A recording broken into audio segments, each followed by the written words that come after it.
All right. Hey, how's it, everybody? It is 5 p.m. West Coast time, 2 p.m. Hawaii time. We're going to say it's 8 on that there East Coast and 7 p.m. for our Central Time folk. I am Matt Statter. This is Chatter with Statter, and we are here this Sunday afternoon to talk about anything, everything, and nothing. I've got a couple things lined up, but we're also open to where the chatter will scatter because we know sometimes where the chatter scatters is where the good stuff found. So, let's see here. We've got a hello from Pacola T, but we've also got a hello from Rick on the Fresh Coast. I don't know what he means by the Fresh Coast, but I like it. I almost wonder if there was a wonderful, refreshing rain on that there coast after a heat wave, but I don't really know. Rick, what you mean by a fresh coast? I like the Fresh Coast action. Speaking of rain, we got some rain last night. Made me very, very happy.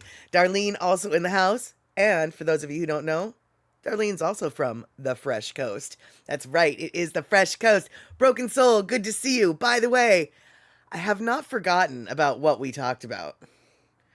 I mean, obviously I've put it off, but I still have everything that we talked about.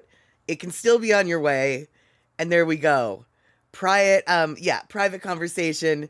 Look away or plug your ears. But anyway, okay, good. No worries. Excelente.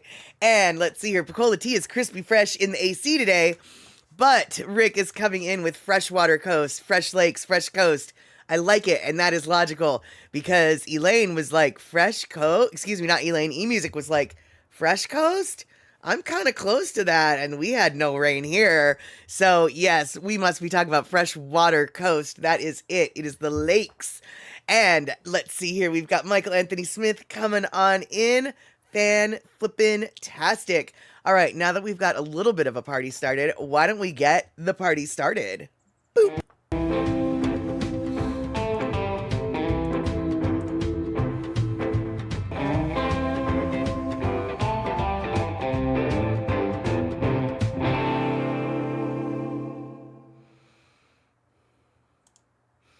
Alrighty, now we have Elaine. Actually, we do have Elaine in the house. Elaine, not part of the Fresh Coast. In fact, she's just part of the Coast, because pretty much where she lives, it's all coast, because it's an island. That's right. She's one of the lucky ones on the island.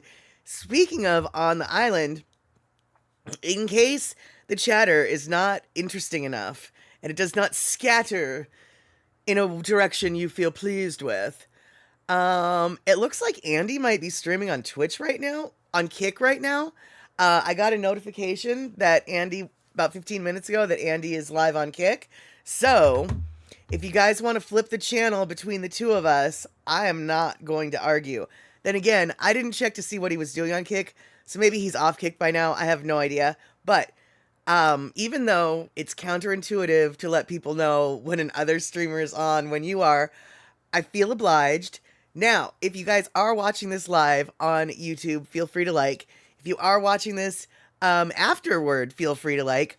Also, Twitch, YouTube, wherever you're at, wherever you're coming from to get here, by all means, press like, press subscribe, press follow, do whatever it is. It's all free, but it does help my channel.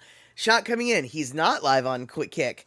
Okay, so my phone lied to me, or he was on for a second and then got off. My best guess is he was on for a second and then got off. But, alas, I did not check it out. Now, whoa, let's see here. Wait, what? Wait, what? Wait, what? Hold on. Michael Anthony Smith, if everything goes right, I will get to your town for the big show. Now, I'm going to assume that you mean the Renton show. Oh my God. Dude, are you flippin' serious? It's gonna be like a family flippin' reunion all up in her. Yes, Michael Anthony Smith, I'd be so stoked if that happened. Because, as I've mentioned before, the Renton show, I don't think I have the map. I think I actually took the map off my system. But for those of you who don't know, Andy and James, and then Augie T, are going to be having a show in Renton, Washington. Triple header, comedians. I'll be the MC because I'm Lucky Ladat. but basically everybody's going to be there to see them, not me. So I'm really of no consequence, except for I am of consequence because I can tell you right now, the venue and the airport are very close to each other. You probably don't have to. You probably don't have to rent a car. You can probably Uber everywhere because really, if you're planning on just staying in the area, it's really not far Uber drives. And what with the venue being close to the airport, of course, has hotels galore. And then there also are accommodations that are closer to the venue as well, but not quite as many as obviously at the airport because the airport is where the hotels usually are. Anyway, I am super excited for the August 19th show. That makes me super stoked. And oh my God, are you kidding me, eMusic? This morning you heard a Northern California radio station announcing Andy's upcoming show in Sacramento. Dude, that is so awesome. That makes me so happy. Let's see here. All right, so speaking of the shows, let's see. Can I find what I'm looking for here? Probably not. Yeah, no. I think I got it all taken away. So, what I'm going to show instead is boop. All right. We are talking about the Renton show, but the next show that's going to be happening is going to be happening in San Francisco. And Shock, I'm blatantly ignoring that bait that you've given me. But I'm going to talk about this little Chinatown show. This Chinatown show is literally, do you see those little red whatever dividers or whatever? That is the Lion's Den. That is where we're going to be. And if you don't consider this prime optimum Chinatown vibe, then you've clearly never been to Chinatown, because this is the original San Francisco Chinatown.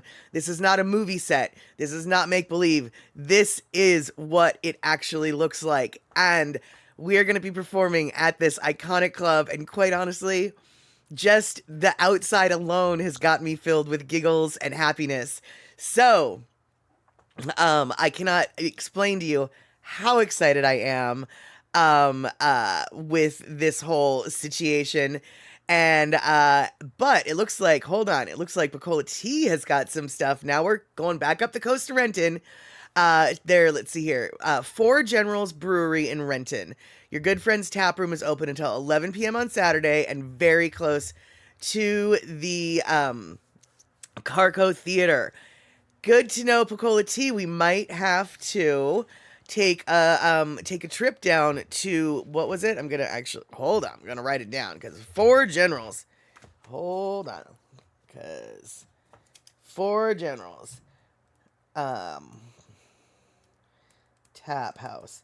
Because here's the deal. I know that Andy doesn't drink, and I don't think James drinks that much, but I also know that as a general rule of thumb, breweries have really good food. So, I'm thinking we might be able to find some yumminess happening in their tap room.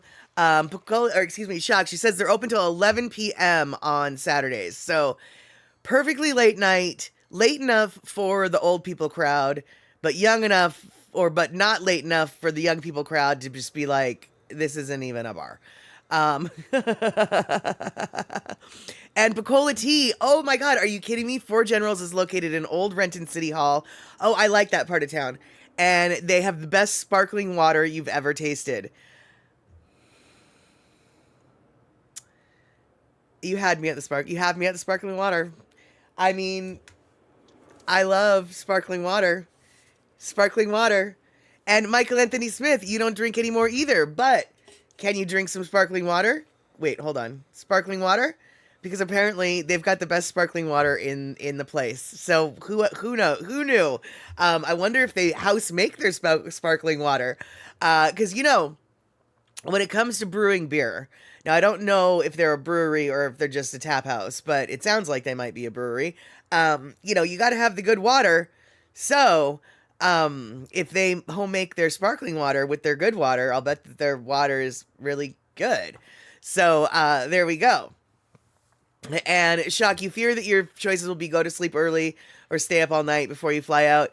Yeah, that's kind of that was when I was trying to decide my flights back from California, that was a distinct possibility, just staying up all night and catching the 6 a.m. out of town, because it would be useless to try and fall asleep before that. I definitely can appreciate that logic.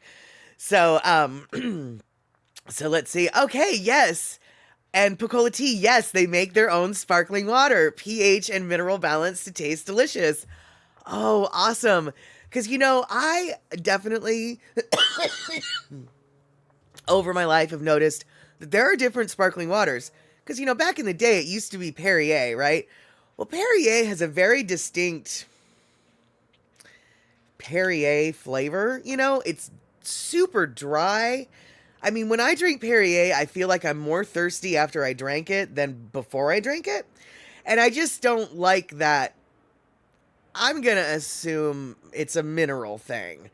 And so, I really like that some sparkling waters don't have that dryness that Perrier has. And so yeah, they make it so it's all balanced and delicious. That makes me very happy. And Shock, oh my gosh, she's already looking into Four Generals. They specialize in German beer. And so we know that even if the rest of us aren't going to go hang out at the after party at Four Generals, we know where to find Shock, right? We know where she'll be. You guys can be over there. I'm going to be over here. They have Dunkel. I don't know what Dunkel is, except for I'm going to assume it's a German beer. Because, beer is how they do it in Germany. It's beer. Okay, fine. That's not really how you pronounce it. Whatever. Alrighty then. So, let's see here. Speaking of Pocola Tea and Shock, actually, I'm going to show you a little thingamabob as soon as I can find it. Because as we talked about last time on the stream, all y'all are like little or big workers on the street. Not street workers. That's got a different connotation. But you're the man on the street, the lady on the street. You're the eyeball on the street. And Pocola Tea has given us plenty of eyeballs in plenty of places. And now, Shock, she has given us eyeballs on the Virginia Polynesia Fest. Virginia Polynesian yeah, exactly. As soon as the words came out of my mouth, Pocola Tea, I was like, that's the opposite direction of where I was going. I was trying to be all complimentary and stuff, but now I'm all giving backhanded compliments. But what I'm really trying to do is an intro. Gonna have to work on the intros, y'all, to Shock's video that she shared with us, and I'm gonna share it with you today. It's the Virginia Beach Polynesian Festival, and let's all go there. Boop.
Mom, look at this. Elala is a well-known plant.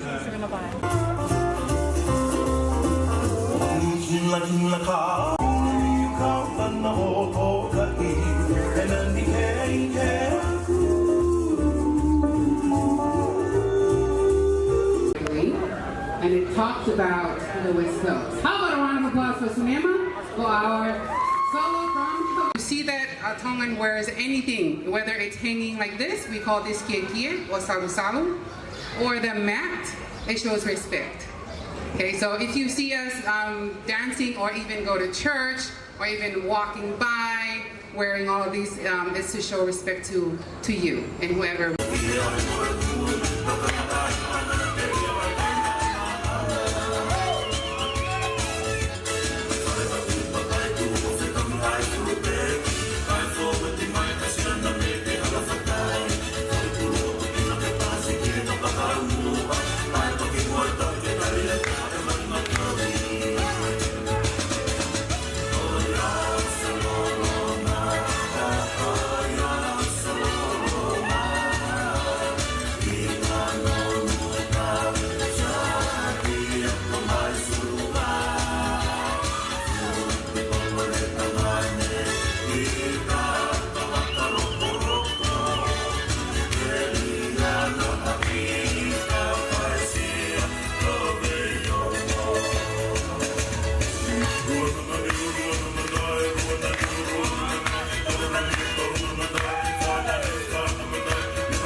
Oops, I forgot that it ended that quick.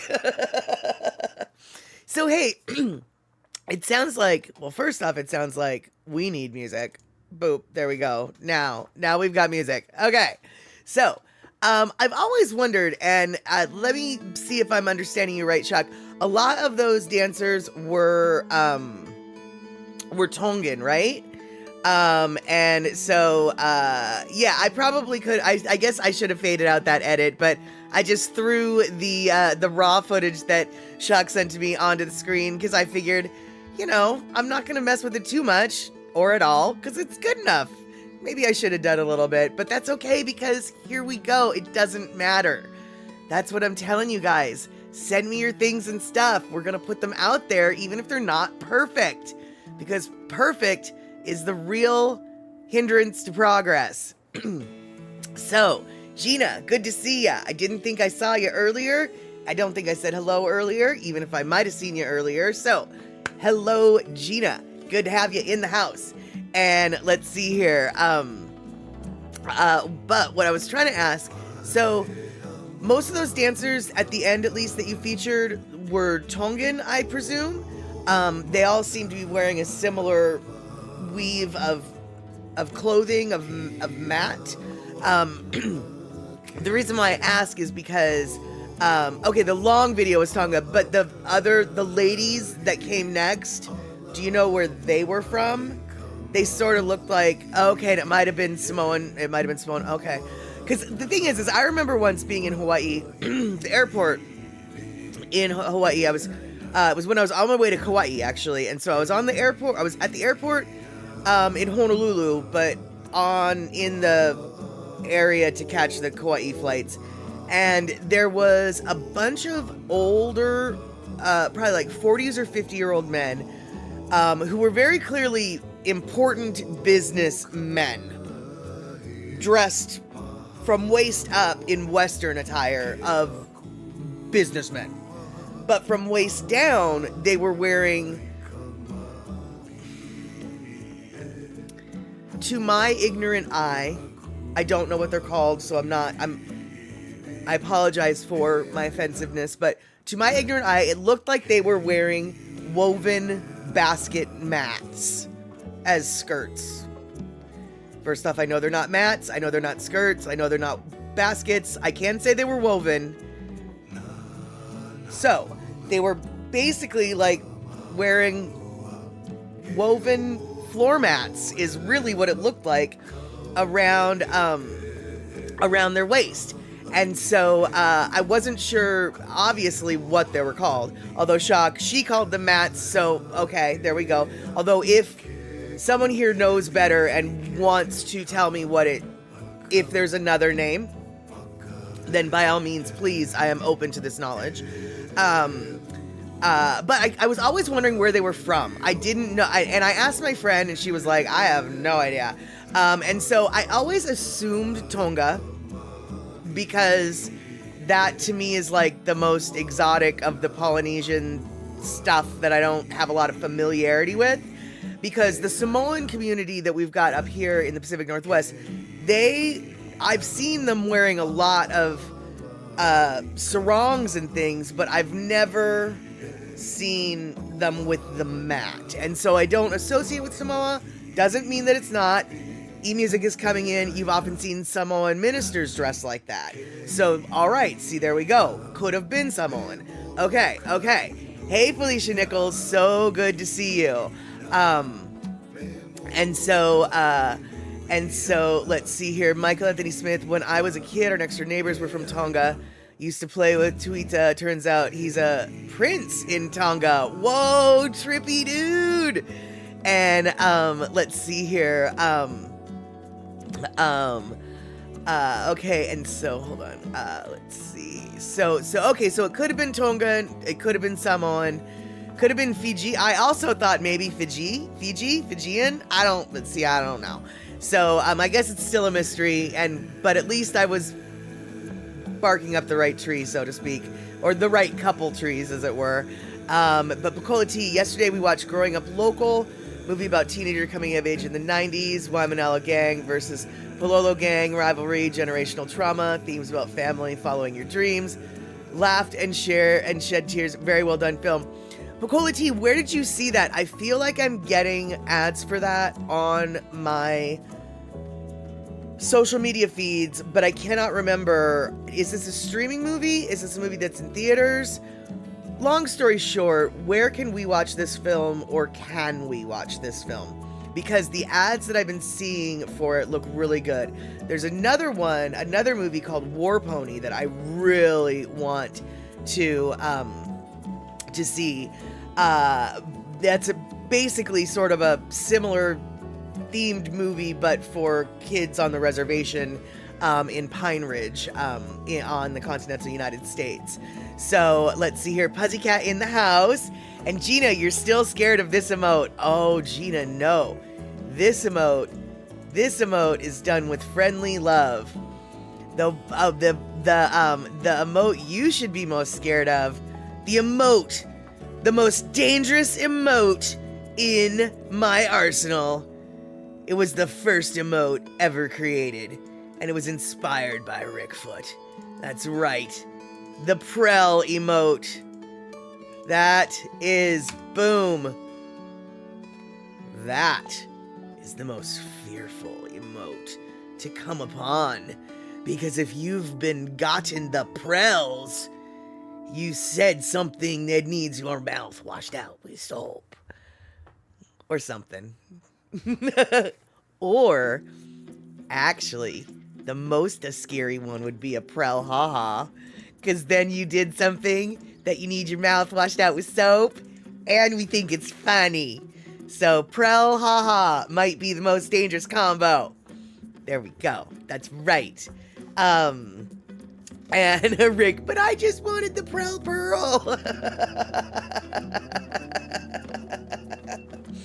So, no need to fear the ha-has. The ha-has are only to be done with love. Now, the one time that you can do a ha-ha without love is when an Autobot comes on and is like, hey, do you want to buy some subscriptions? You can go, at Autobot, ha ha ha ha ha, because then you're pointing and laughing at him in kind of a mean-spirited way, but it's just an Autobot and it doesn't matter. Plus, we're not going to buy subscribers. That's just silly. So, that's the one time you can use haha in a mean way. And another time that can be used haha in a mean way is when I do something super stupid and everyone needs to know what I just did was super stupid. I will accept the negative ha-has, okay? I will do onto the ha-has so they do not have to ha-ha unto you. It's a thing, I guess. And let's see here. Rick, you were in a triathlon today. Okay. I think that you might be laughing and pointing and saying, ha ha, yeah. But you know what? You could have. Now, I would have edited it down because I'm sure that your triathlon would have taken longer than the hour-and-a-half stream that we've got available to us. So I probably would have edited that down. But seriously, though, you guys, if you were in a triathlon, in a biathlon, in a marathon, or a half-alon, is there such a thing as a half-alon where it's half a marathon? We're gonna call it a half-alon. If you're in a 1K, man, if you're in a 1K, I'll share it out if you want. Because yeah, that's right.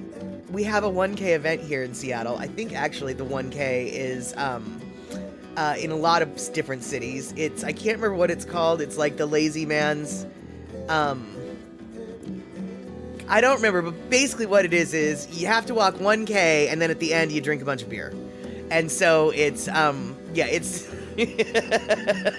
it's not exactly something you have to train really hard for, but you better train a little bit. Rick, you walked today to take out the trash. That's right. And yesterday was no air conditioning day, so there was some suffering.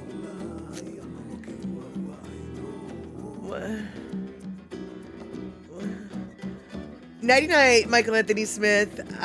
We will see you in Renton if all works well. But, Shock, back to your no air conditioning day. Was it broken? Was this voluntary? Is no air conditioning a holiday?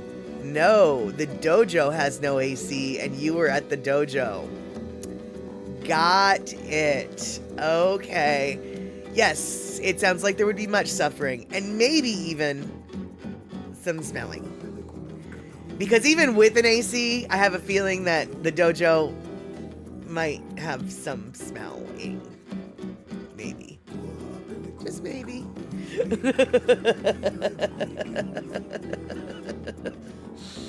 All right, so let's see here. What do we got today? Oh, I know. Let's see here. I know. I want to talk about this yesterday. No, not yesterday. Wednesday? Saturday? Yesterday? Today's Sunday, right? Okay. So it would have been Wednesday. I want to talk about this Wednesday, but we ran out of time.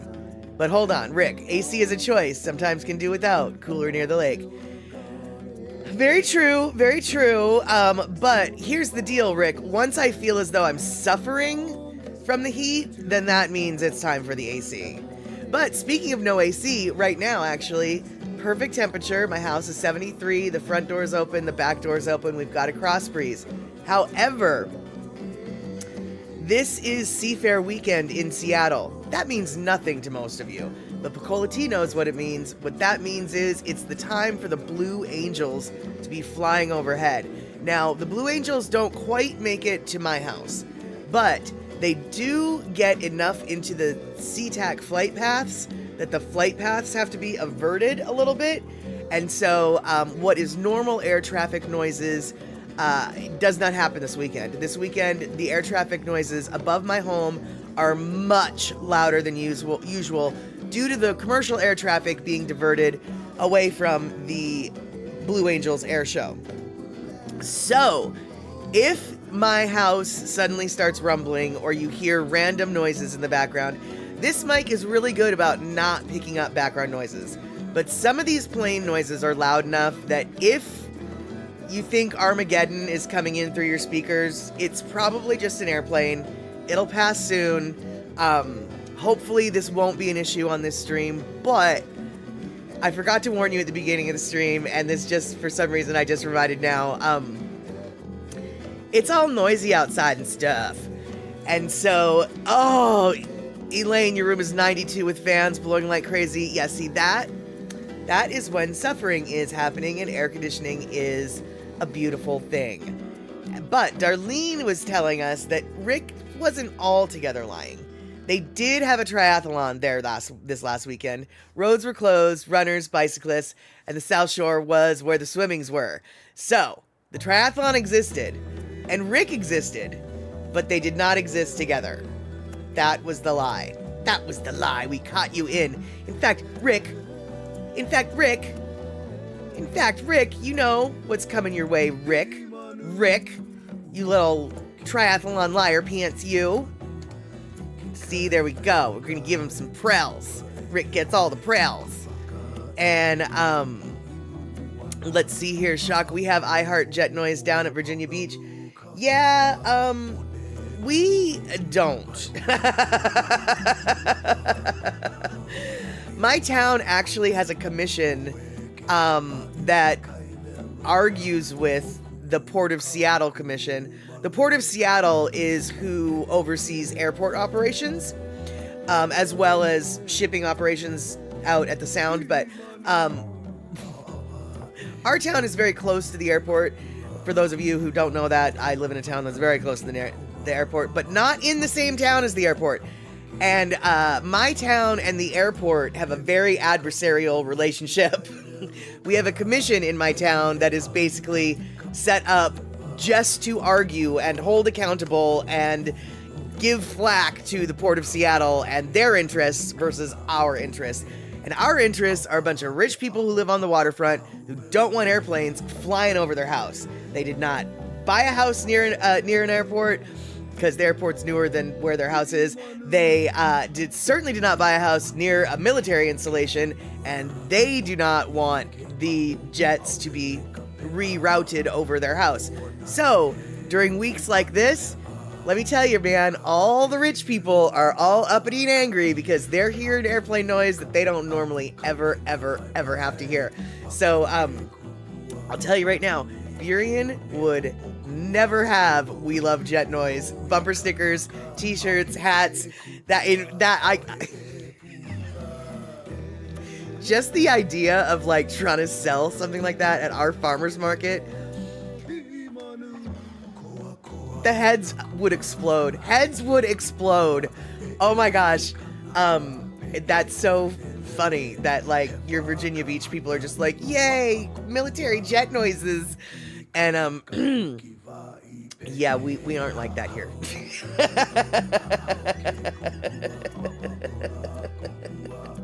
And Darlene, yeah, a couple weeks ago you had the air show here with the Blue Angels. Came over your house a few times, was crazy here, noise and traffic wise. Yeah, when I used to live further north up in West Seattle, the planes would come over my house or come over where I work. And holy flirking snit, you guys. Those Blue Angels, I don't know if it's because of the type of jet that they are, or if it's the number of jets that there are, or if it's because they're flying so low, or all of the above. But literally, it's like an earthquake. Your house shakes. Your dishes shake. Your silverware and your glassware rattles.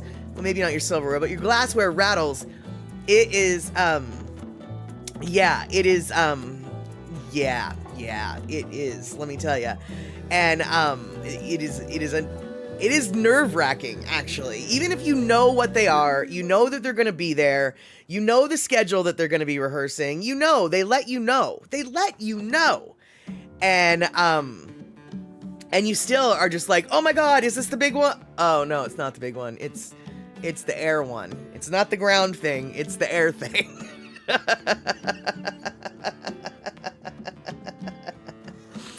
And yeah, you think the Norfolk Naval Air Station's been there for a long time? Yeah, it has been there for probably almost as long as airplanes have existed.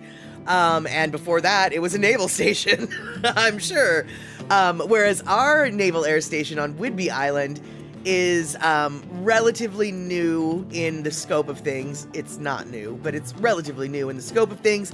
And before that, I was a bunch of hippies and nature-loving people who was living on the island. And let me tell you, dude, the Whidbey Island people, if you tried to sell "We Love Jet Noises" anything at like a farmer's market on Whidbey Island, they would torch your booth. I mean, they would run you out of town. If you had it at the Burien Farmer's Market, heads would just explode and they'd walk away shaking their head going, why would someone even love jet noises? The Whidbey people would actively run you out of town. The Whidbey people hate the military base on that island very vocally, very actively. And the Navy people just like don't get it. And it's just like, man, if you guys had known what this island was like before all y'all showed up, maybe you would get it. But since you're here just for 3 flippin' years and not really a part of the community at all, you're just sucking the resources from the community and adding pollution and noise and basically wrecking all long-term community that this community used to have by your presence and then leaving. Yeah, of course you don't get it. Of course you don't get it. So that's the problem when you live in Navy towns, Army towns, Air Force towns, Marine towns, military towns. Half of the town leaves in 3 years. That ruins the community that is already there. So, all you East Coasters who are used to that military base being there, that's awesome. But man, us West Coasters, we have different ideas. But yeah, there you go. A little bit of a soapbox moment there. I accidentally got on that soapbox, which I think, by the way, soapbox might have been the second emote, which is really weird. Very soap-oriented themes to my emotes.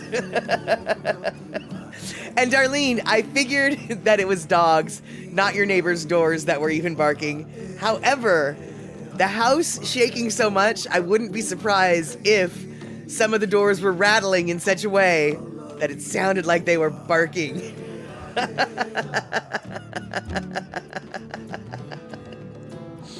All right, so let's see here. All right, this is what I meant to talk about last Wednesday before I got all editorializing about noises and stuffuses and stuff. And yeah, AutoCarrot changed dogs to doors. We love AutoCarrot. And you know what I love about AutoCarrot? Even if I use the term AutoCarrot outside of this community, it's so... Everybody has such a problem with autocorrect because autocorrect has its own mind. Everybody seems to know what I mean by AutoCarrot, right? I mean, it's just sort of self-explanatory. It's its own... AutoCarrot corrected itself to the wrong thing. To carrot. It just seems perfect. And yes, Nicola T, exactly. I have never been diagnosed as ADHD, but if a doctor ever watched this stream, they would just be like, oh, I've got about 18 drugs for you because you are off the flippin' charts. Boo, boo. It scatters, right? But I keep trying to sweep it up. To this one little thing, and it's a story about an Irish cemetery. And boop, this is the Irish cemetery. The Irish cemetery was like built in the 1700s or whatever, and then it was abandoned, and then it was grown over, and then it was so grown over that you couldn't even see the gravestones anymore, none of the markers, none of the nothing. It was all with big brush and then grass. It was all covered. So they wanted to rehab it. So at first they brought in a bunch of goats to get all the upper level shrubberies. And then once those shrubberies were gone, they didn't ask to bring me the shrubbery. They told the goats to get rid of the shrubbery. Anyway, once they got rid of the shrubberies, then the little sheepsies came in to get rid of the grasses. Now, quality, which town or church in Ireland? I cannot answer that question off the top of my head, but I might be able to look through my notes and find it. I'm writing down notes to go look that up. But check this out, you guys. The reason why they're using the sheep are multitude. First off, lower greenhouse footprint, obviously, but really the reason why they're using the sheep is because any kind of mechanical grass removal or any type of rototilling sod removal results in damaging of the headstones. And they don't want to damage the grave markers. They want to keep the grave markers in a pristine as condition as possible because they want to, re-expose them and basically make the cemetery a cemetery again. Or at least not a cemetery to be used, but at least, the markers are still readable. And so it turns out little sheepsies, their little teefuses and their little sheepy lips are perfectly gentle on the headstones, and so they don't cause any damage to the cement blocks, the masonry, I guess is really the word, underneath the sod. Now I have I know that this cemetery let's see here. I know that this cemetery at Pocolity, some of the tastiest lamb I've ever eaten was in Ireland. Sorry, not sorry. Well, they're grass-fed little guys is what they are. That's why they were yummy, I bet. So one thing, though, I do remember is this particular cemetery was built in the mid-1700s, and they and the gravestones are right around the 1765 to 1820 something, which isn't really in Irish history that old. And the reason why I say that is because when I was on the East Coast many years ago, my sister and I went to a cemetery in Bristol, Rhode Island, I believe. Maybe it was Bristol, Massachusetts. I don't quite remember. Anyway, it was a really cool cemetery. I think I'll have to get more details about this, but the cemetery was one of the original cemeteries of the settlements of that town. And once I got a feel for the layout of the cemetery in regards to where the newer burials were versus the Civil War burials versus the original crypts and burial plots, I realized these two lumps in this one corner of the cemetery were the original crypts that they kept the bodies in before they could bury them. Then they had a different crypt that was huge, and that was a newer, And that crypt was built for the Civil War. And that was in the Civil War section, right? So I was like, well, that Civil War section's like all new and stuff. So, not really. But so I went to the old thing and I started peeling up the sod off of the back of the humps. And I was finding grave markers from like 1777. And so I was getting grave rubbings of stuff in America that was 1777. So, which literally same exact age as this Irish cemetery, right? So, yes, and I do mean crypts, CRYPTS, exactly, not the crypts, no crypts. And so, my point is, even though 1765 to 18 whatever, which is when this Irish cemetery was around, seems super old, because it kind of is, we actually have them here in the United States that are that old too. It's about as old as European graveyards are going to get in the United States for the most part, but we have them that old too, and I think it was really cool, because I'm a weirdo who likes to go to the old gravestone places and stuff and get rubbings. But I'm not the only weirdo who gets rubbings off of gravestones. One of my friends went down to Los Angeles, and he got Marilyn Monroe's rubbing for me on Marilyn Monroe's mausoleum thing. Which, by the way,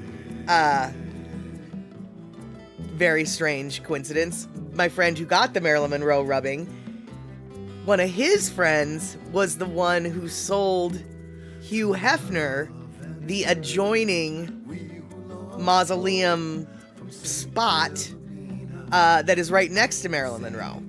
Because one day he was wandering through the mausoleum and they were emptying out that space. Because I guess you only get the space for X numbers of years or something. I don't really know. Anyway, suddenly the space the space right next to Marilyn Monroe became empty. He basically was walking in as the car was pulling out of the parking space. He was like, "Hey, there's a parking space." And so he was like, "Dude, this is amazing. Like right next to Marilyn Monroe. Oh my God." So he immediately went to the graveyard office and was like, "I want to buy that. I want dibs on that." So he did. He was still alive, whatever. But then Hugh Hefner came in and was like, no, I want that. And so he ended up selling Hugh Hefner that spot for way more than he paid for it, because who wouldn't? I mean, it's like, oh, really? You're Hugh Hefner. I know you've got the money. You want to be next to your first Playboy centerfold. So gimme. And he did. And so I think Hugh's probably there now, because, I think is Hugh Hefner dead? I think he's dead, right? I'm pretty sure he's dead. Is he dead? Is he dead? Is Hugh Hefner dead? I guess I'll have to go check out the cemetery. And yeah. Pacola T, you like weirdos, like cemetery groupies. Yep, I am a cemetery groupie because I'm a weirdo like that. And for sure, Darlene, the older graveyards are cool and historic to see. Totally, for a bunch of different reasons, but mostly because, the gravestones and stuff, in this day and age, gravestones are kind of expensive and not nearly as ornate, and certainly more heavily processed than the older ones. The older ones are like works of flippin' art, some of them. I mean, and some of them actually, like the one that I've got from 1777, oh dude, it is crude. The marking on it is the little outline of a skull with wings that comes out of the skull. And oh man, it is, well, my sister was like, "Look, man, the sun is going down and I don't want to be here when the sun is down." And so I had to be pulled off the graveyard, pulled out of the graveyard basically. And let's see here. And Rick, in ground next to Marilyn Monroe, everyone be walking over your grave to see the celebrity. Yeah, no, actually, it's not in ground. It's the thing. I don't. I'm gonna call it a mausoleum until someone's like, no, that is not a mausoleum. But it's not when you're buried. It's when you're in the wall. Your ashes are in the wall. It's not big enough for a body. It's when you're in the wall. So you're not walking on anybody. I don't know if that made any sense. And Picola T, you find it interesting that Hugh Hefner's daughter took over the control of his business enterprise's Go Girl. Well, you know, as much as Playboy has its issues and problems and what it's known for, the actual magazine, regardless of the girly pics, the magazine was really good. I mean, they had some hard-hitting articles, some great interviews, amazing nonfiction. A lot of really good journalism was done out of the Playboy name. So much so that that I don't remember when it started, but I want to say like in the 60s or 70s, the Library of Congress started to translate Playboy magazines into audiobooks so blind people could have access to the magazine. I know, ironic, isn't it? But one of the most checked out magazines by the blind population in the history of America is Playboy magazine. Now, obviously, they're not looking at him for the pictures, right? They're checking this book out or this magazine out for the articles. Now, in the mid-'80s, some Southern senator got super pissed off that taxpayer funds were being used to record and create audiobooks for this pornography, because he was labeling it as pornography. And so he abolished the Library of Congress funding for Playboy to get converted to the audiobook. Well, that only lasted a year. Somebody, I don't know what group, took that law to the court, and the court was like, no, dude, this has nothing to do with pornography. And so they overturned that law and made it so not only did Library of Congress have to start recording again, they also required the Library of Congress to re-record the missing year, or record the missing year, the year that didn't get recorded because of the law. And so, oddly enough, Playboy, as problematic as a lot of it is, was a really good magazine. I subscribed to it for almost a decade, actually, and it had nothing to do with the pictures. I will admit, occasionally it was like, oh, that's a cute pair of shoes. But, you know, it's good. It's a good little magazine. And let's see here. So, all right, we're guessing what I'm talking about. Shock. Mausoleum, above ground, either dedicated building or kind of enclosed shelf for the urns. Right, so I think it might be mausoleum. On the other hand, we're coming down with a columbarium, Picola T, columbarium holds vertical niches for urns and caskets. Okay, these aren't vertical. These are... Marilyn Monroe's is horizontal. Marilyn Monroe's is landscape, not portrait. And let's see here. Okay, so there's all kinds of names for specific types. I think you guys know what I'm talking about, even if I don't have the exact right name. It's like a big old wall with holes in it. And in the holes are the bodies, and on the little door of the hole is the name. And let's see here. Darlene, I gifted Rick a 1-year subscription for Playboy earlier in our relationship. He liked it. Yeah, he knew you were a keeper when you gifted him that. That's for dang sure. That's for sure. All right, so it looks like everybody wants Elaine to get some ice cream or some ice, because it's 92 degrees in her house. And we need to splash her with some ice water. Let's see here. Yeah, okay, Bukola T, right. The placards are different, but instead of in the ground, the remains are in the wall. Yeah, and these aren't, like I said, like the Marilyn Monroe slot is like only, you know, this big. So it's not like the body's in there. I'm assuming it's ashes that are in whatever it is you call the wall that we're all another brick in. Oh, she got some ice cream, Darlene tells me. Okay, good. And see, Honda, mausoleum is what I want to call it, but people are coming in with other different names as well. And so I guess like the different styles all have their own different names. So,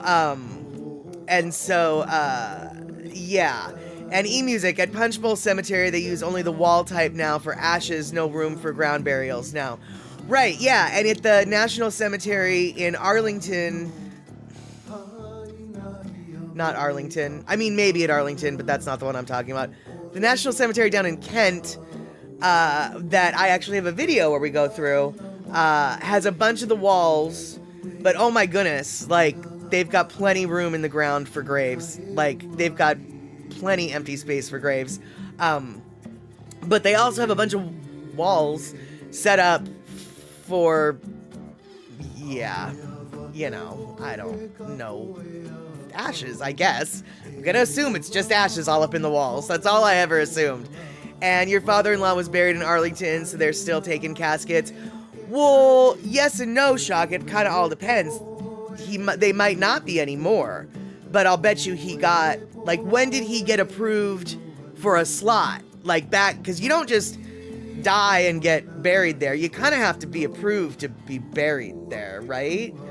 And so I'm assuming maybe he reserved his spot when they still were taking caskets. Because I know, I mean, obviously I don't know if that's how it was done, but I know that with my mom, oh, but your dad made the arrangements well in advance. Right, so before he died. And so they might, like, he might have been the last casket in the ground there, or the last reserved casket spot, right? Because I know that when my mom died, we went and picked out, or before my mom died, excuse me, when we knew that she was going to, we went out and picked her spot. But then, but we also knew that spot wasn't going to be where she was going to be buried, because she wanted to be burned and she wanted her ashes spread in Maui. But we bought the spot anyway for her memorial stone, and then also because my dad wanted to be buried. So it was like, well, we need a spot for dad, because eventually he's gonna need one. And so either way, that spot was waiting for almost a decade before it was paid for and reserved for almost a decade before anybody got to use it. But by the time that body got in there, like that whole hillside at the cemetery we went to, all of the spots had been reserved. Like, basically, my sister and I had a very limited number of spots on a certain hillside, because all the other ones, the tables were reserved for lack of a better word. And okay, Arlington still has over 90,000 spots left. That doesn't surprise me, with how big they are. And I know that I have no doubt in my mind that in Kent they probably have 90,000 spots left as well. The vast acreage of green grasses just waiting to be dug holes in are immense when you drive through that cemetery. It's just like, wow, this cemetery goes on forever and takes up a lot of space. It kind of is horrifying, actually, when you look at all the space that it takes up for, all the space, and it's all gonna get filled. So let's see here. Okay, wait, what are we talking about, Pussycat? Okay, Pussycat. Here we go. You have a great story about Playboy. When you were working at a liquor store during spring break, you were looking at a Playboy for the articles for the articles, right? When the centerfold girl came into the stores, I was looking at her pictures. Oh, that's hysterical. True story. I'm totally believing this, actually. And let's see here. She wanted a bottle of wine, and when she saw me, she laughed and offered to autograph it for me. Oh, awesome! Did she autograph it? Did you get it? Because here's the deal, dude. My best guess. I mean, okay, so I'm sure. Actually, I'm not sure, but I wouldn't be surprised if Pussycat felt a smidge awkward over being caught red-handed, basically. But I have no doubt in my mind that the chick, the centerfold girl, she probably didn't feel awkward at all because she'd seen that picture so many times before. She was probably very desensitized to it. But also, and most importantly, the amount of body makeup that Playboy goes through on those centerfolds, the contouring, the bruise blocking, the vein this, the blah, blah, blah. Yeah, they've got airbrush for all that, but before they go into the airbrush, they actually do have the body makeup. That, you know, it's like, oh, your bum is a little shiny, here's some powder there, blah, blah, blah, blah, blah. And so, so they're like as unnatural as they're ever gonna be. Like, it's not really them in that picture at that point. They're such a caricature of themselves. I can only assume that it's just like, oh, you know, whatever. Yeah, all poo-poo-poo-poo. Oh, and she was Playmate of the Year. So yeah, 1980. There you go. You still have all those Playboys too. Wow, that's awesome. Wow, the 70s through 2005. That's a pretty good collection. That's a really good collection. And so let's see here. Darlene, yeah, no casket for me when it's my turn. Urn, ashes, and some distribution of the ashes. Exactly. Yeah. And, let's see here, Shock, you get nobody to distribute you, so maybe you get to be under a tree. Well, Scott might be, still be around. You never know. And, let's see here, Shock, maybe you'll get Aquamated. That actually is my preferred choice, is the Aquamation. Now, for those of you who don't know what in the Flying Fork I'm talking about, one of my earliest streams actually was about the process of Aquamation, so you can totally go scroll to the bottom of my YouTube videos and find it. But basically, yeah, Picola Tea, you've been reading now, there's a water cremation that's more eco-friendly. That's Aquamation. And basically, it takes a couple hours. They put you in a pressurized tank of hot alkaline water, and it does whatever it does, and you're left with a pile of ashes. And if you've got any kind of implants, like I do, I have a metal implant in my ankle. Normally, when you go through traditional cremation, they will then take the metal out after it's been burned, after your body's been burned, and the metal is a little bit affected, but they can recycle it. But the Aquamation, any kind of metal or whatever that's in there, by the time the Aquamation's done doing what it does to you, that metal is practically clean. Like, you could almost use it in somebody else's body, just they don't. They recycle it. But it's a much nicer piece of metal to recycle than the traditionally burned ones. And so Aquamation, definitely an option for some people.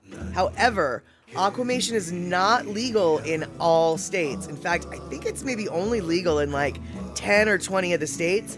And it's not because it's any kind of like dangerous chemical or whatever. In fact, it uses less, the water is clean when you're done with it, and it uses less energy to do the job than traditional cremation takes. But one of the reasons why it's not legal is because it's really new technology, and so every state has its own laws about body disposal and how you can or cannot do it. And so this is another method of body disposal that isn't specifically legal, so therefore it's illegal. So it's just a case of each state slowly but surely getting on board with this new body disposal option. Washington State does happen to be one of the states that it is legal. And one of the reasons why it is legal in Washington State is because there was a veterinary clinic in West Seattle called Resting Waters that wanted to start cremating pets that way. But it was illegal for pet disposal as well. And so they lobbied the legislature, and it got legal to for animals, and then they eventually created it legal for human beings. So hopefully other states will get on board with this, but when it comes to, when it comes to changing laws, and it comes to dead bodies, and it comes to tradition of getting rid of dead bodies, things sometimes move slowly. And so, and then, yeah, and exactly, C. Honda, some European countries are so tight for graveyards that you might be in the ground for a few generations and then taken out to be replaced by someone else. You were kind of horrified. Precisely, yes. And I have to say, when I was a little kid, I remember this moment. I was in Hawaii. I was little. We were on a Sunday drive, and we must have passed some kind of cemetery or graveyard. And I asked what it was, and they told me what it was. And at that moment, I realized there's not going to be enough land to bury everybody who dies. We're going to run out of land. Cemeteries are going to take over the world because everybody dies, and we're not going to have enough room for them all in the cemeteries. And so at that point, I decided I didn't want to be buried in a cemetery. I was a strange little kid, I'll be the first to admit. But I do remember that thought process. After learning what a cemetery was, I was horrified. I thought that cemeteries would take over the world. And honestly, my little brain wasn't altogether wrong. So, there you go. Yeah, Darlene, you should look into it, and whether or not it's a Wisconsin thing, I have no idea, but it might be worth lobbying for it. And eMusic, you've heard of New Orleans has to replace dead people because of land shortage. Yeah, I've heard that too. And so, Darlene, you feel that the body is just the vessel, the shell of the real person, their spirit is what's real. Yeah, a lot of people believe that, but boy, oh boy, a lot of religions, and therefore laws, oddly enough, that body is, I think there's, I don't know if it's one of the Jewish sects or if it's one of the Arab Muslim sects, but I think like some people, it's like when you die, you need to be in the ground within 24 hours. Like there's no ifs, ands, or buts about it. Like you got to be underground in 24 hours or else all hell breaks loose, basically. Okay, see, there we go. Jews and Muslims must be in the ground within 3 days. There we go. So, all right, fine. It wasn't 24 hours, 72. But at least I vaguely know what I'm talking about a little bit. Thank you so much for coming with the real deal, though, Chalk, because that's what I always need. It's like, oh, she's messing this fact all up. Let's throw down the truth, shall we? Before she digs herself an early grave. So, alrighty. You won't mention ponies? Well, look. Look, I love ponies. They're just tiny horses, I thought, but they're not. But that was a different topic, and we're not going to get on there. All right, so we are wasting some time talking about things and stuff, and I still haven't gotten to a couple things that I wanted to get to. So, first off, I am going to, let's see here, the 3-day rule, isn't that why bells were installed inside coffins? In case the presumed dead person woke up? I don't know. I have no idea. And yeah, exactly. Some religions definitely look down on cremation. But I don't mind, says C. Honda. So if you ever want to be cremated and you need someone to worship that is okay with you being cremated, Si Honda is always available. You can make Si Honda your god, and she will say, cremation? I don't mind. I don't mind. It's all good. You do you, boo. You do you.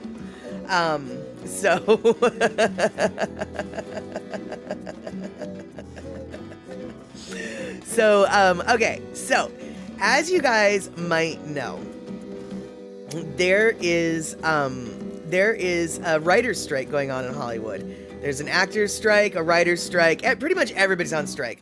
Hollywood is doing nothing right now, which means coming up soon, there will be not a whole lot of new TV shows. But before the strike happened, some TV shows were done and wrapped.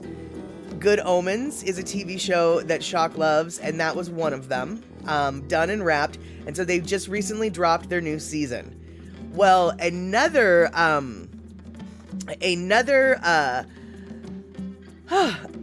series that was finished right before the strike and dropped on August 2nd is a series called Reservation Dogs. I've talked about Reservation Dogs on this stream before, and I'm going to talk about it again. Reservation Dogs is a Native American-based television series. It's on Hulu. It's on the FX channel. Hulu you can get for free. You're just going to be a week behind.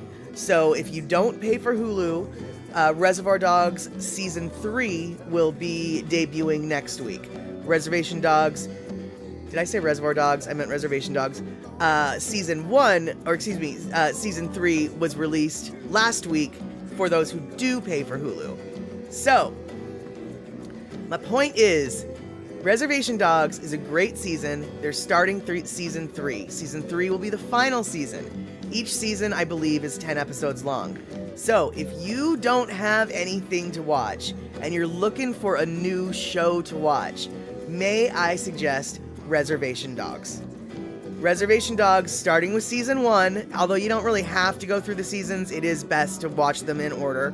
And basically the first episode sort of starts out with these 4 teenagers on the reservation in Oklahoma, and one of their best friends, they're coming from the funeral of one of their best friends who had killed himself. And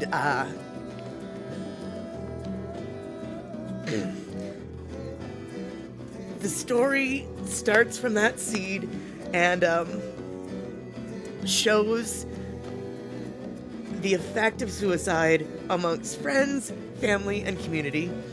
But it's a comedy. It is a comedy. But it also has it's about generational trauma. It's about so many different things that are native oriented.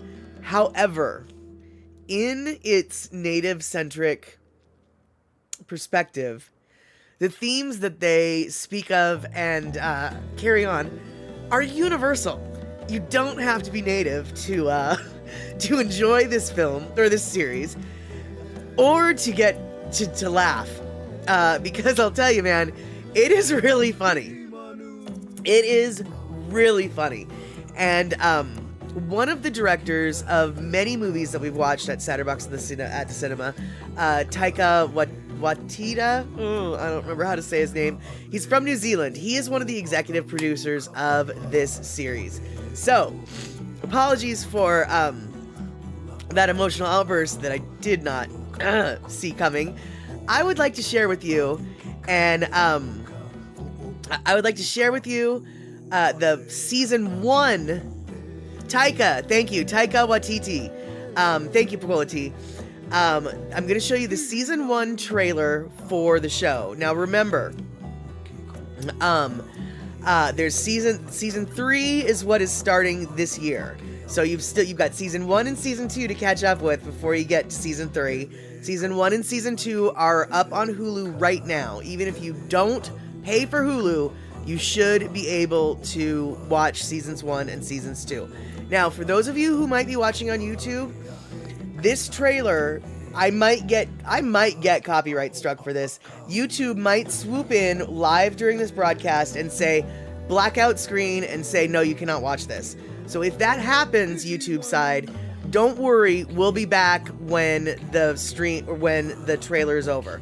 The trailer's less than 2 minutes long, so I'm hoping the big machine won't catch this, but this is the trailer for season 1, and I hope you guys can, I hope you guys watch this, I hope it intrigues you enough to check out this particular, series, because like I said, the fall series ain't gonna happen. We're not getting a fall series. We're not getting the fall season.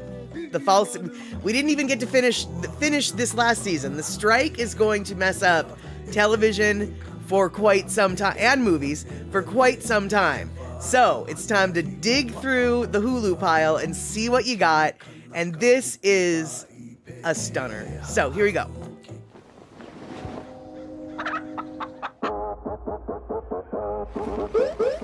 Act normal. Y'all wouldn't have seen a stolen food truck, would you? No. Oh. Someone stole the truck. Broad daylight. Put your seatbelt on. Seatbelt? People safety. We're stealing a f***ing chip I do truck. not give a shit, man. Put your seatbelt on. We're not going. Jesus. Go!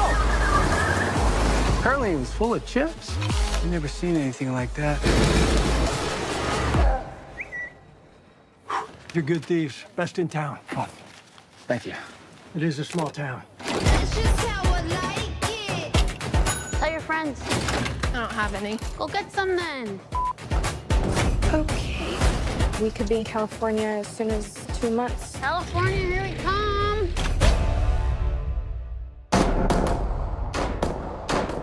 You and your thuggy-ass friends, what are you gonna fight for? Nah, I just with you. What? You guys watching this? It's gonna be like a month. What kind of gang was both red and blue? Indian Mafia couldn't make up their minds if they want to be Bloods or Crips more. Maybe they're Blips, or maybe they're Cruds. Hey. It's easy to be bad. Like the man. It's hard to be a warrior with dignity.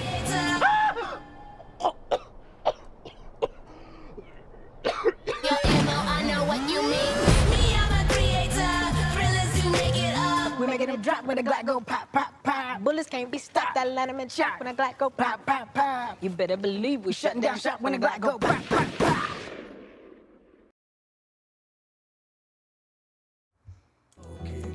All right, so that is the trailer to season 1. Right, they're either blips or cruds. Exactly. See, it's a funny show. It's a fun. I can't explain to you how funny the show is. And here's the deal, you guys. Native Americans, as much as Hollywood likes to portray them as, this serious, blah, blah, blah. Dude, Native Americans, just like everybody, have a sense of humor. And on that note, so, exactly, Darlene. Funny, but some emotion too. In fact, actually, the first episode of the 3rd season, I was already in tears like 10 minutes in. So there is, there's a lot of storyline going on there. You've got so many characters. Oh good, looks like we survived YouTube. Yay, fantastic. I might end up getting a copyright strike later on, but right now, good. We slucked, I fingers crossed that it was short enough that we could maybe slide through. And so if you're looking to find something new that you haven't already watched, because yes, you can always watch The Unbreakable Kimmy Schmidt, that is true. But if you're looking for something new that you haven't watched, Reservation Dogs is what you need to be watching. And like I said, hey Terry in Scotland, good to see you.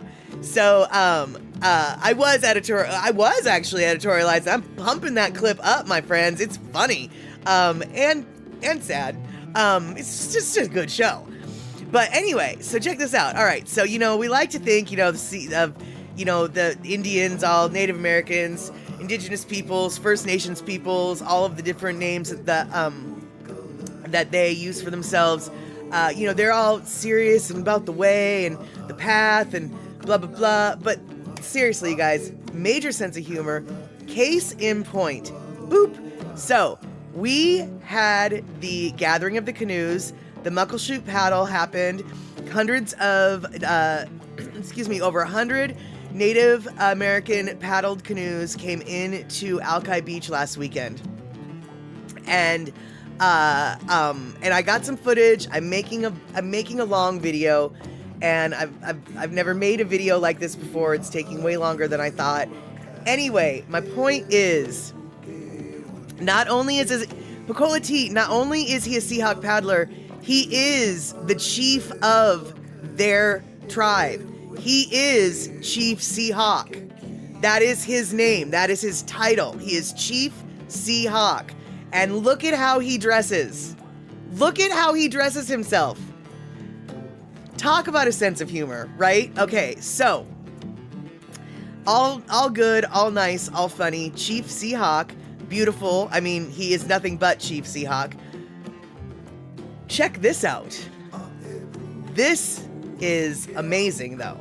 So, okay, as ha funny as this is, because it's cute. He's wearing the Seahawk team colors.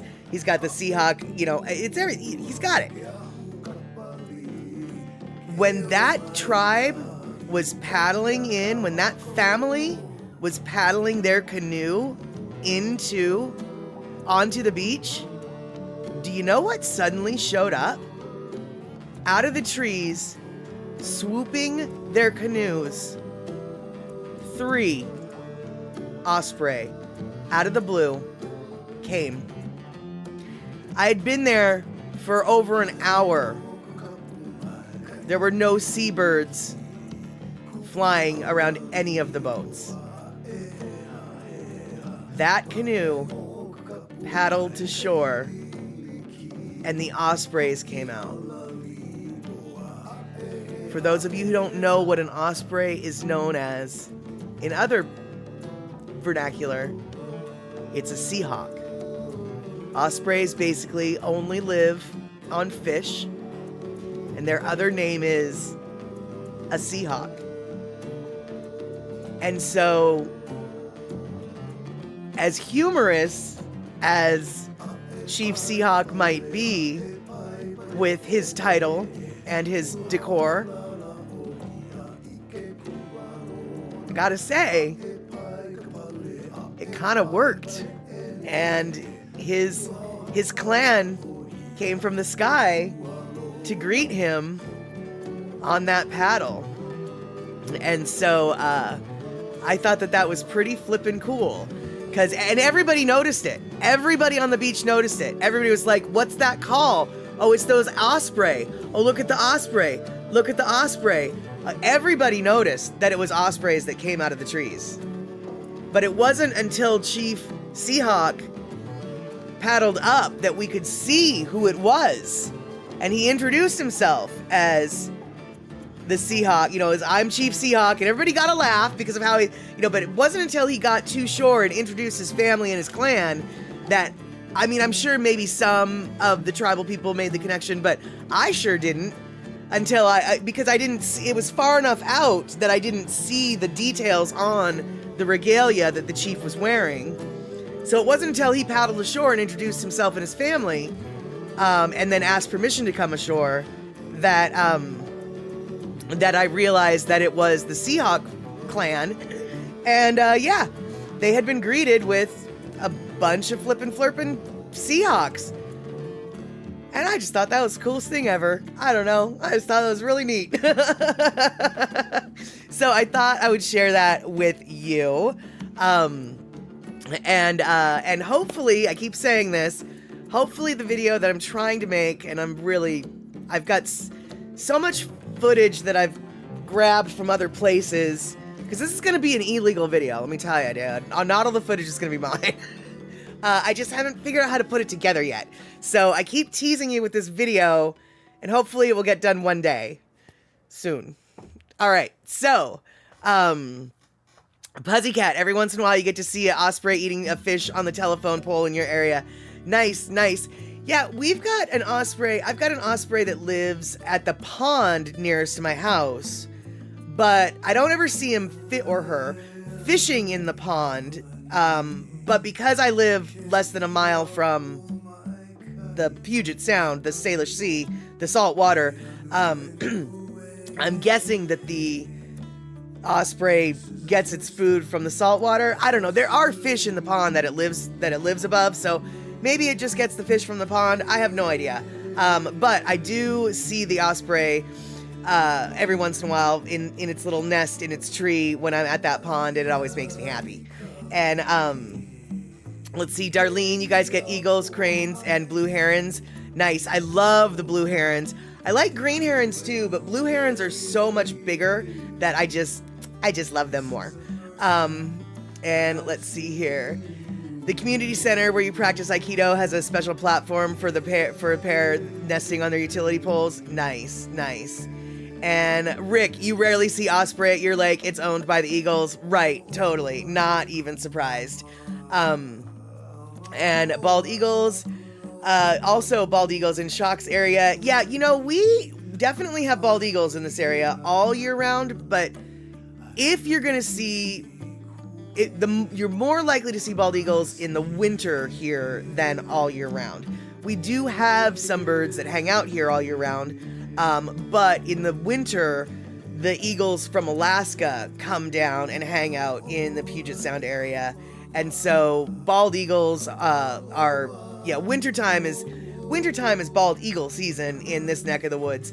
And when I say season, I just mean, you know, more likely to see one, although you could see one in August as well. And see, Honda, I have sparrows, crows, and pigeons. See, perfect. Although, actually, see, Honda, I have to wonder, do you have pigeons or do you have rock doves? Because so many people call pigeons when actually they're not. They're rock doves. Are the pigeon's feet yellow or are the pigeon's feet pink? Because if the pigeon's feet are pink, they're rock doves. It would be a lot easier if the pigeon's legs were pink, because then the pink-legged pigeons all start with P, but that's not how that works. So, there we go. And eMusic, you love seeing the woody woodpeckers here by Lake Superior. Well, you know that they're an endangered species, so document. If you ever want to stop any kind of development going on, prove that there's an endangered species that lives in that area, and you might get to stop that development. There you go. And let's see here. Yeah, see, Honda, I just threw your world all upside down. And yes, next time you're outside and you happen to see them, check their little feetsies. And let's see here. Picola T bragging about her tropicals. Bulbuls, mynas, doves, rice finches, green parrots every morning in your hood. That is awesome. I know that San Francisco's got some parrots that are wild. I don't think we've got any wild parrots in the Puget Sound area. But it'd be kind of cool if we did. All right, you guys. Random babbling about everything, and we didn't even get our Lono listening break, but that's okay. We can do a Lono listening break on Wednesday. Wednesday? Yeah, today's Sunday. So we'll see each other on Wednesday because it's already 1 minute past the bottom of the hour, which means we're running late. So, and Shock is coming in with, there's a movie called The Wild Parrots of Telegraph Hill. That's exactly it. It's the paragraphs of Telegraph Hill. Those are the wild ones. And then Southern California has a bunch of flocks of wild parrots and things. So, which is kind of cool. You know, I mean, granted, they're not native species, but I don't know. They're awful pretty. And let's see here. Let's see here. Rick, we have the endangered Carner blue butterfly on our cabin roadsides. The town stopped cutting the roadside weeds, so now we can't see the deer. Oh, and then you hit the deers. Well, you know what though, Rick? As expensive to your car as a deer can be, my best guess is, there's more. My best guess is the deer aren't endangered. I mean, they might endanger you, and you might endanger one of them with your car. But you know, my best guess is, as a whole, the deers are not really endangered. So I guess they're worth the risk or something. I don't know. I don't know about that. But what I do know is I'm babbling on, babbling on, babbling on. And so I want to thank everybody for joining in the chatter, wherever it's scattered. Let me babble on, and we will see each other hopefully tomorrow on the Daily Pigeon Live, 6 p.m. West Coast time on Andy Boomatai's channel. But if we don't want to do that, then hopefully we'll see each other Wednesday. Chatter with Statter, that's here, 4 p.m. West Coast time. Does it sound like I'm yelling at you about 4 p.m. West Coast time on Wednesday? That's because I'm yelling at me. Because I keep forgetting. It's 4 on Wednesday. 4 West Coast time on Wednesday. Could you tell the person running this show that it's 4? All right then. Rick, thanks for shouting Lono out, even though we didn't get to listen to one particular tune today. We have been listening to Molokai Eevee Project, When Ancestors Speak, in the background this whole time. So we did have a little bit of Lono today. All right, you guys. Time to wrap it up. I know. Time to wrap it up. Rick, what time? Good question. I think it's 4. So, 4 p.m. West Coast time on Wednesday. We will see you there. We will see you soon-ish. And until then, enjoy your week. Enjoy your days. Eat your ice creams. Keep cool. And, maybe have some sparkling water, too. All right, then. Take care, y'all. Have a good one.